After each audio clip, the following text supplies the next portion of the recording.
Hi guys, today we're reading chapter 7, The Return Trip.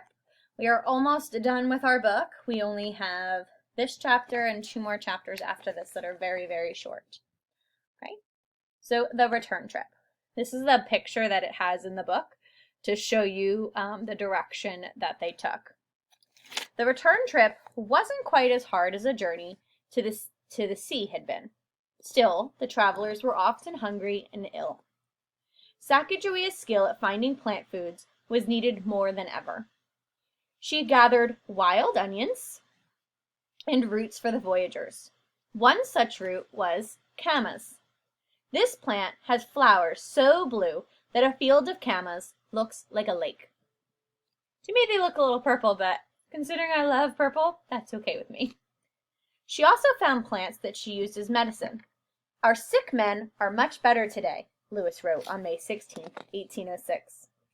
Sacagawea gathered a quantity of the roots of a species of fennel, which we found very agreeable.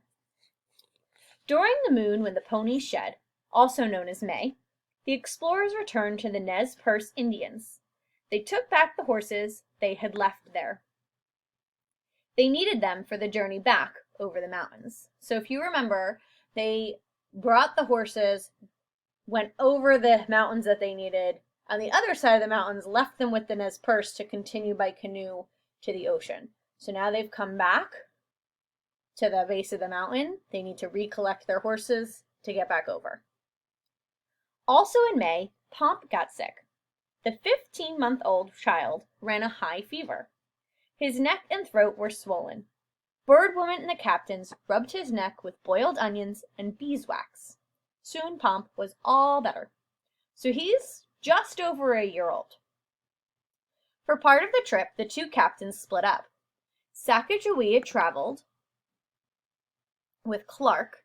So this is a map to show you. So the red line is Clark, and the greenish line, is Lewis. Okay?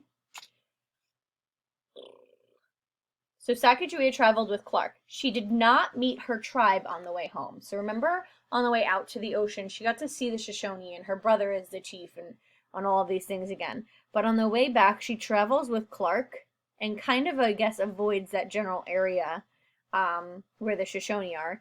And Clark kind of goes this downward path instead. So you can see that they're very split up here. You have to imagine that Lewis continued. I just want to draw the rest of this line for you. He would have continued this way along the rest of this blue line here. I don't know why it kind of cuts that part off for you. But he would have continued along that line up top there. Okay, so you can see how separated they were. Yet Bird Woman knew the land that they passed through anyway. She showed Clark the best way through the mountains. The Indian woman has best of great service to me as a pilot through this country, he wrote. I wonder why they did this. Why did Lewis and Clark split up? Were they purposely trying to keep Sacagawea from reuniting with her family again? Did they just want to explore more of the land, north and south, to be able to create more of those maps that they needed of this new explored land for Thomas Jefferson? Just kind of wondering why. The big question is, why would they do this? I know they don't think much of Sacagawea. They kind of proved that when they didn't invite her to see the whale, and they just kind of offered up her prized possession of the belt. So I'm hoping that it was more for the point of being able to explore and take maps of even more land on their way back. On July 25th, 1806, Clark's group saw a huge rock near what is now Billings, Montana. It is 200 feet high. This is the rock. This is what it looks like. It's tall as a 20-story building. Captain Clark named it Pompey's Tower for the child who had been so ill. Clark climbed the rock and carved his name and the date on it. Today, the rock is called Pompey's Pillar. Clark also named a nearby stream for his little dancing boy. This stream is known as Pompey's Pillar Creek. So this is actually a carving that William Clark wrote into the side of this rock. I just want to check something. Yes, William Clark. This is an actual carving. And if you go to this place today, and there's actually a link on Google Maps and you can climb the stairs and look, they've built stairs around it. And there are all these plaques and pictures up there that you can read more about Lewis and Clark and their journey. And this carving is actually behind like a frame now. So it's there and you can see it, but this way people can't scratch it out or cover it or anything like that, so it's protected. Lewis's group joined up with Clark's on August 12th. They met near Montana. So again, they're meeting somewhere in Montana. These lines would start to overlap a bit. North Dakota border. So like this area. So again, this isn't completely drawn to scale. This is Miss Traversone's version of the scale. So let's just like fix this a little bit. So they're kind of meeting along this part, right? So they're meeting at the border of Montana and North Dakota, where they then travel together to this yellow star.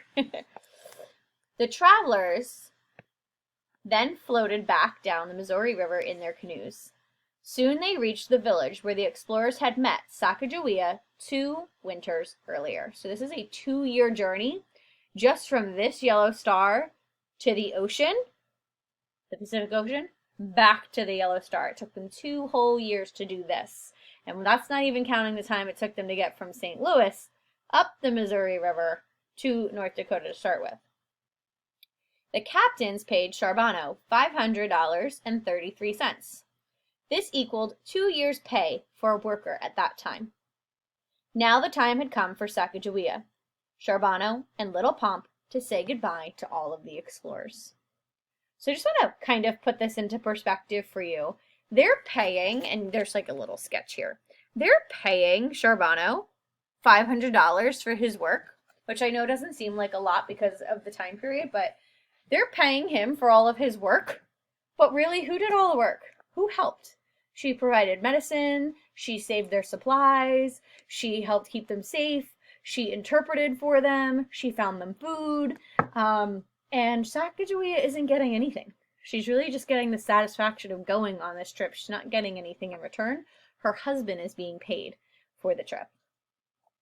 But we are at the Yellow Star now, and we're dropping Charbonneau, Sacagawea, and Pomp back off at home.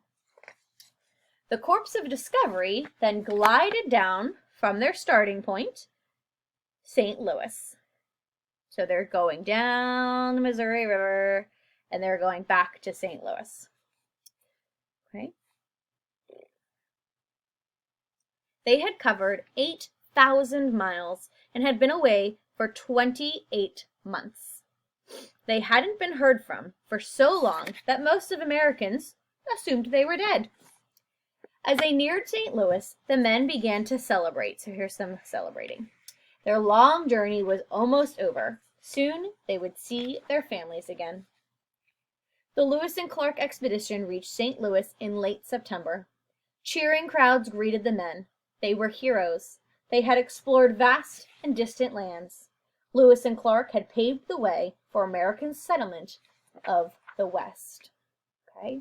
So again, this is a very important expedition in history because this is how we learned about what was in this area, the Louisiana Purchase, and more specifically, we got maps from all of the areas that Lewis and Clark covered. So everywhere you see these squiggly lines and these stars, Lewis and Clark were able to draw maps, and the other men in their group, they kept journals, and we got a good inventory and a good idea of what this land looked like, and that's when people started to move out west.